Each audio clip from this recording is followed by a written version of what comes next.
ಸೋರುತ್ತಿರುವುದು ಮನೆಯ ಮಾಳಿಗೆ, ಅಜ್ಞಾನದಿಂದ ಸೋರುತ್ತಿರುವುದು ಮನೆಯ ಮಾಳಿಗೆ. ಅಜ್ಞಾನ ಏನು? ಸೋರುದು. ಸೋರುದು ಅಂದ್ರೆ ಏನು?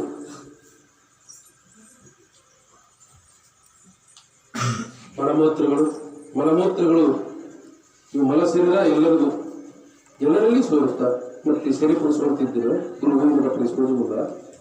ಯಾವನೇ ಇರಲಿ, ಯಾವ ಜಗದ್ಗುರುನೇ ಇರಲಿ, ಆ ಮನ ಸೇರಿದಾಗ ಮೇಲೆ ಆ ಮಲಮೂತ್ರಗಳು ಹಾರ ಹೋಗ್ತೀವಿ ಅಂದ್ಮೇಲೆ ಇದಕ್ಕೆ ಆ ದೇಹದೊಳಗೆ ಮಲ ಇರುತ್ತೆ, ಅದು ಸೋರುದು. ಅದು ಅಲ್ಲ, ಅದು ಜ್ಞಾನಕ್ಕೆ ಅರ್ಥ ಕೊಡುವುದಲ್ಲ. ಆಯುಷ್ಯ ಸೋರುತ್ತೆ. ಅಜ್ಞಾನದೊಳಗೆ ನಾವು ಸೋರಿಕೊಳ್ಳೋದು ಏನಂದ್ರೆ ಆಯುಷ್ಯವನ್ನು ಸೋರುತ್ತದೆ.